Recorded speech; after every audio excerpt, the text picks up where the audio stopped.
Oi pessoal, meu nome é Wellington. Eu estou gravando esse vídeo aqui em seguida do vídeo anterior, né? De fato terminei de gravar o anterior, estou gravando esse. Então eu não vou falar sobre o vídeo anterior, até porque eu não vou ter ideia de repercussão, né? E como eu disse, não era a ideia que gerasse discussão a ponto de falar dele aqui. Então, se tiver alguma coisa a ser falada sobre aquele ou qualquer outro vídeo que eu fizer aqui, que na minha mente agora serão 3, né? Esse é o segundo. Então, eu vou fazer vídeos separados se eu achar que merece uma gravação, para falar sobre os comentários ou sobre a repercussão, ok? Esse segundo vídeo eu quis fazer sobre uma coisa que eu estou chamando de programação servil, né? O que eu quero dizer com isso? Seria basicamente, né, falar sobre o conceito de responsabilidade única, né? Mas como isso envolve algumas outras coisas que não são o padrão em si, né, o design pattern, o padrão de separação de responsabilidade. É, eu quis botar um novo termo aqui simplesmente para diferenciar, né? Que eu não estou falando exclusivamente de separação de responsabilidade, mas que está fortemente ligado à separação de responsabilidade, né? Isso também é uma percepção que eu estou tendo há algum tempo, né? De uma certa dificuldade no momento da programação, que eu noto em pessoas aí por aí do passado que eu já trabalhei, também já notei no ambiente acadêmico, não é só ambiente corporativo, foram em todos os lugares, né?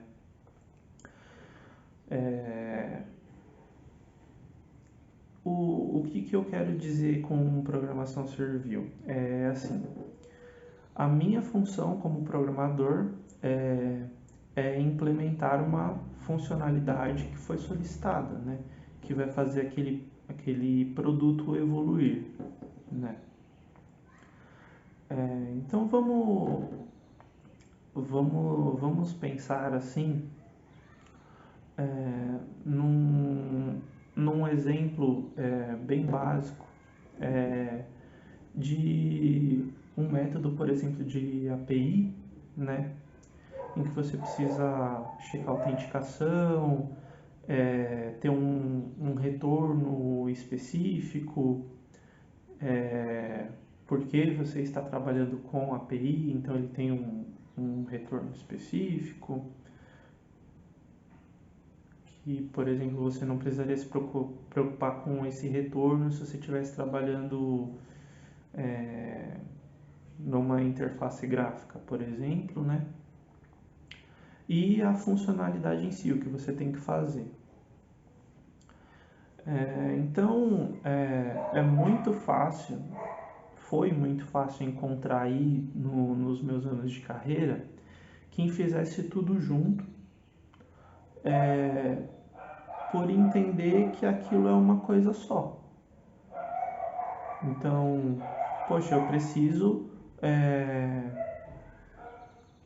implementar que eu vou gravar um XPTO lá, digamos um consentimento para participar de um programa ou qualquer outra coisa que precise de permissão, né? Então a pessoa programa lá com as coisas do requisito e as coisas que a arquitetura exige, né? Então eu vou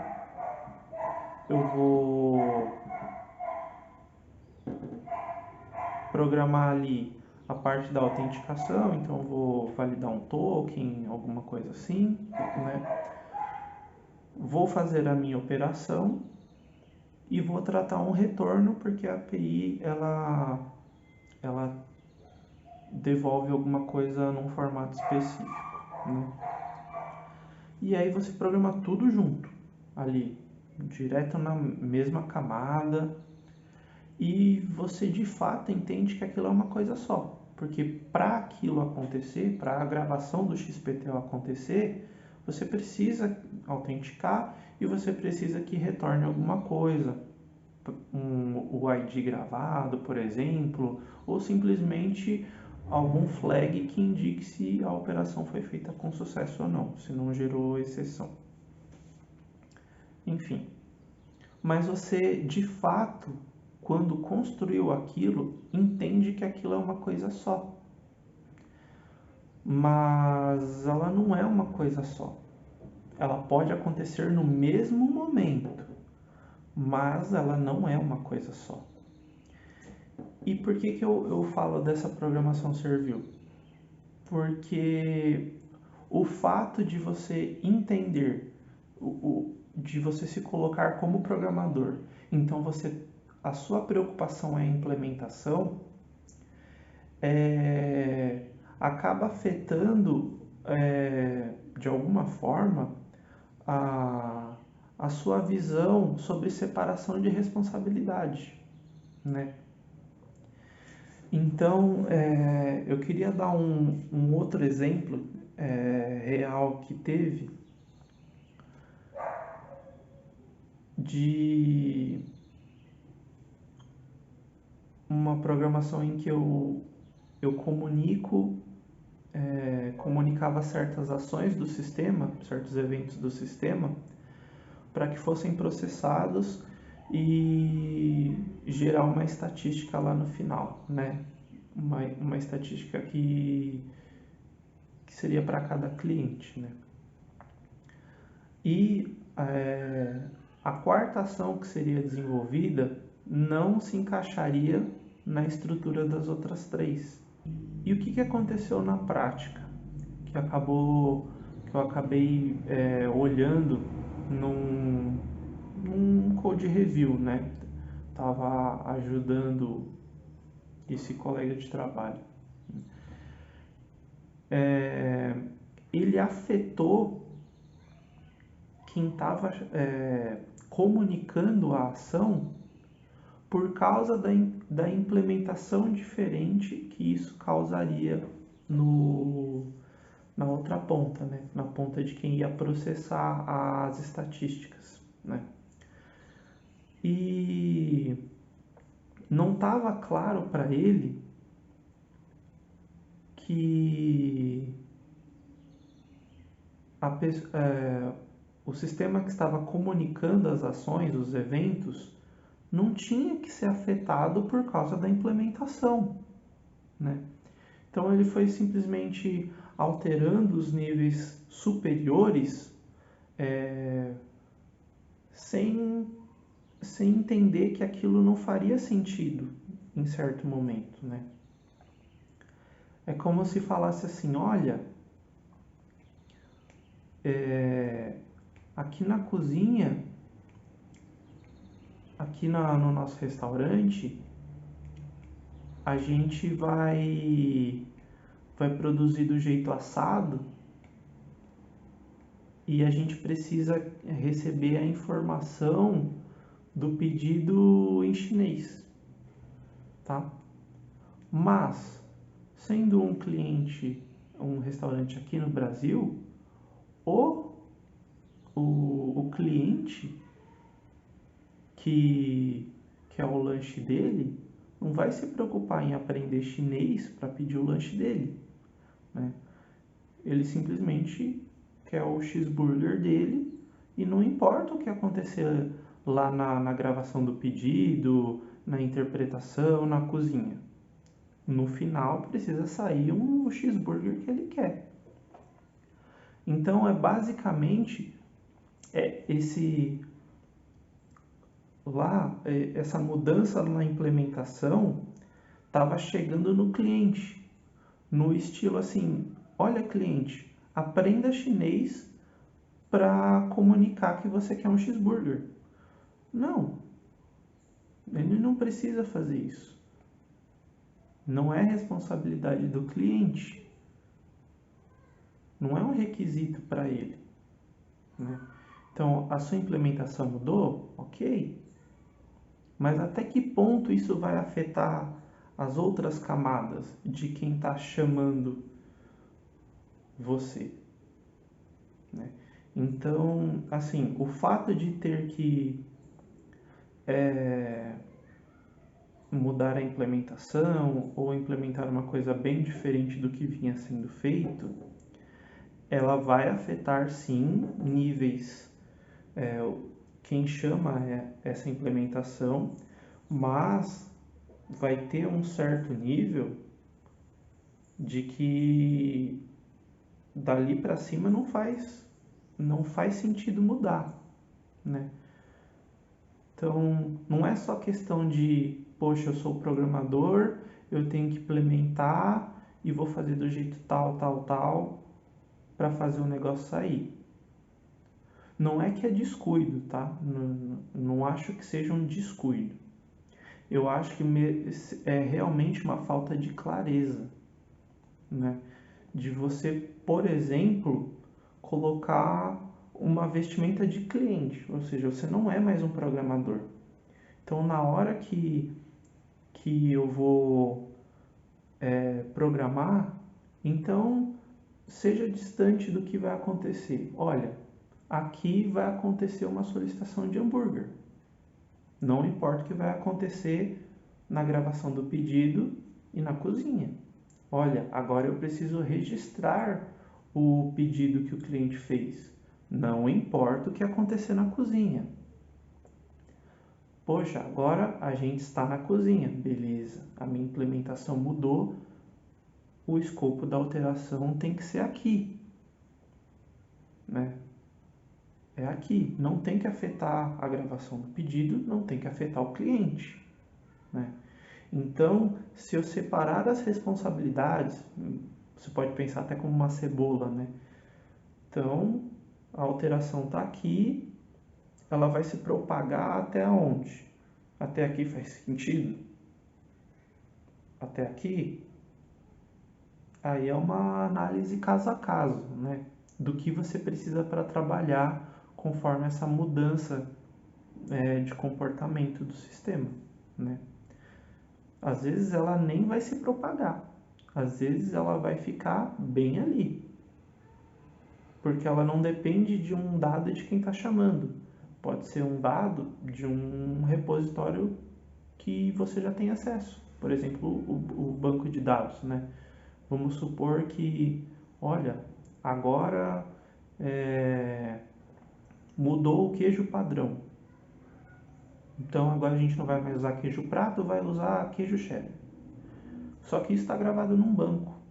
Eu preciso receber dos níveis superiores que eu vou trabalhar com queijo cheddar a partir de agora? Talvez não, depende da implementação. Mas às vezes você nem vai alterar os níveis superiores, digamos assim, quem está te chamando, né? Então você vai obter esse dado de uma fonte que você já tem acesso e aquilo vai se manter só ali. Só ali, né? Então quem está nos outros níveis, nas outras camadas da cebola, nem vai sentir que isso mudou. Vai ver no resultado. Mas eu não preciso te chamar diferente. Não preciso passar parâmetros a mais para você fazer o mesmo processo. O processo mudou, mas eu não preciso te mandar informações a mais. Você não precisa propagar a sua alteração até mim, porque para mim não, eu nem quero saber como você faz. Eu só quero saber do meu cheeseburger lá na outra ponta. Então, assim, o que eu quero dizer com isso?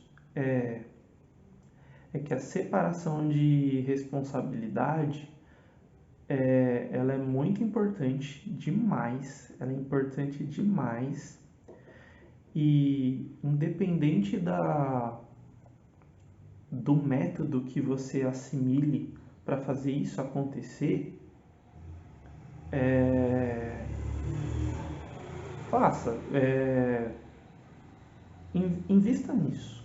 Isso é muito importante para a leitura e qualidade do código, muito importante, importante demais, tá? Então, faça níveis, né? Então, não vista. Então, se for na hora de modelar, então voltando ao que eu disse lá sobre sempre agir como programador, eu vou simplesmente implementar. Tá? Não, importa onde você vai implementar, como você vai implementar. Então, assim, se ajudar a você na separação de responsabilidade, quando você for começar uma tarefa, começar um desenvolvimento, deixa o chapéu de programador ali de canto um minutinho e finja que você é um cliente. Finja que você só quer pedir e não importa como vai acontecer. No final das contas, você vai ser um programador, você vai ter que implementar. Mas se você separar as responsabilidades, né, agir sobre esse papel, digamos assim, de cliente, eu só peço e não importa como você vai fazer, só me importa o resultado.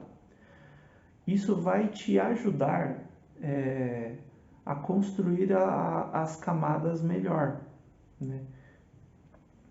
E são camadas conceituais, hein? Camadas conceituais. Então, o cliente pede, vai ser registrado o pedido. Depois a cozinha vai lá e prepara. Entendeu? Vai separando, né? Como se você não fosse implementar, entendeu? Como se você não fosse implementar. Você está só desenhando, você está só separando, segregando as coisas, tá? E aí vai chegar num ponto onde, beleza, agora eu preciso implementar. Beleza, tira o chapéu de cliente, bota o chapéu de programador lá e implementa. Beleza? Aí quando você começar a implementar, as camadas já estão lá bem definidas, e aí quando tiver uma alteração, você não vai propagar a alteração para níveis desnecessários, né? Você vai até já fazer uma coisa que no final talvez demande menos refactor, né? Porque já está tudo separadinho, você construiu separadinho. Você não desenvolveu um blocão e está trabalhando nesse blocão, né? Então, isso são coisas conceituais. Então, esse negócio assim de vestir o chapéu de cliente e depois vestir o chapéu de programador é tipo é do que eu falei sobre esse método, né? De tentar enxergar melhor as responsabilidades, né? Então, entenda as responsabilidades. Se você não está entendendo as responsabilidades, você precisa trabalhar nisso. É a minha opinião, que isso é muito importante. E não importa o framework que você tá usando, se você está programando C Sharp, num TypeScript, não importa, né? A modelagem ela vai se aplicar em todos os lugares, né? Separação de responsabilidade, né? Então, lembra do exemplo da API que eu dei? O cara faz tudo num bloco só, valida a autenticação lá, valida o token, faz a operação e depois trata um retorno. Então, isso aí dá para separar. Isso acontece ao mesmo tempo, né, de uma forma sequencial. Mas são responsabilidades separadas. Então, você vai deixar a validação do token num lugar separado. Porque, e até vai te ajudar porque provavelmente essa mesma validação vai ser usada numa outra API, né? Se ela tiver o mesmo sentido, a mesma fonte, né? Vai estar tudo ali certinho. E aí você já nem precisa refatorar, né? Então, autenticação, operação, retorno. E o retorno, ele se dá especificamente sobre a API, né? É um retorno específico, né? Mas essa operação que você faz, o gravar XPTO, ela é executada em outros lugares, então você já não precisa repetir ali, né? Porque não é função exclusiva da API. E mesmo que fosse, né? Existe a questão da separação pela leitura, né? Tá, por que eu vou criar uma camada se só a API faz isso, se só tal lugar faz isso? Tem a questão da leitura, né, que eu já falei no outro vídeo, né, que é o quanto você desprende do seu tempo, da sua energia, para facilitar a leitura. Então, um segundo tópico que eu também quero falar nesse vídeo é em relação a... Não é exatamente sobre o tema, mas eu quero falar agora, que é em relação a motivação do refactor. Então, eu não falei no outro vídeo, eu deveria ter falado no outro vídeo. Às vezes você faz um refactor unicamente se dois lugares usarem aquilo. Então, poxa, a API A e a API B usa a validação de token. Então, eu vou centralizar, vou fazer um refactor, e aí eu só vou chamar a validação de token. Está centralizado no meu código, fiz um bom refactor. Ok. E se essa fosse a única? É o único lugar que valida, então não tem nenhum outro. Você vai deixar ele ali num único blocão? Só essa API valida token, só essa API grava XPTO e tem esse retorno. Você vai deixar aquele blocão ali?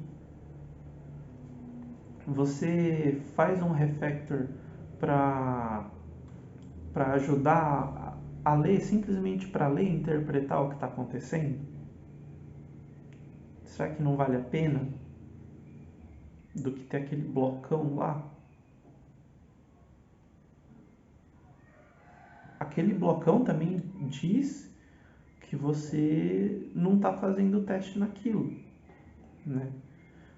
Então vamos dizer que você faça um API Service, né, que vai conter todos esses três pedaços, né? A validação do token, a operação em si, que é o gravar XPTO, e tratar o retorno que vai ser jogado de volta. Qual o seu teste, né? Provavelmente ele validaria, teria um teste, né, para validar token, aí teria o teste da sua gravação XPTO, das validações que ele tem lá dentro antes de gravar, né? E aí o retorno seria um translate, né, entre a operação e o que vai ser exposto, vai ser jogado de volta na API. Então, assim, você está refatorando só por causa de centralização? Esse é o único motivo pelo qual você está refatorando o código? Se for,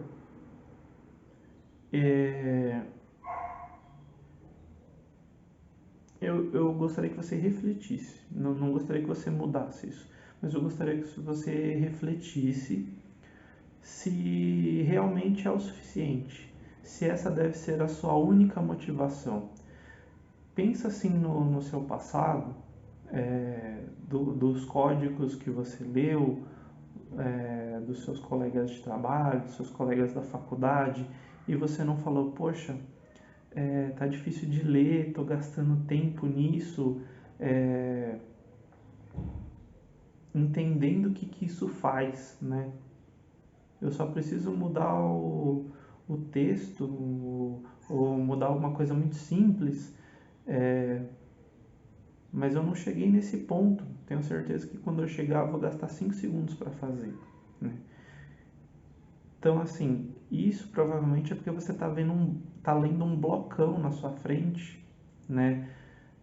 Ou tem coisas muito mal conectadas, né, que você não consegue entender qual é a real forma daquilo, né?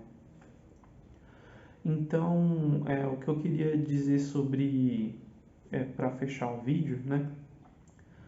O que eu queria falar é deixar essa dica, né, de tipo tentar se comportar como cliente no início do desenvolvimento para ver se te ajuda a ter mais clareza sobre separação de responsabilidade.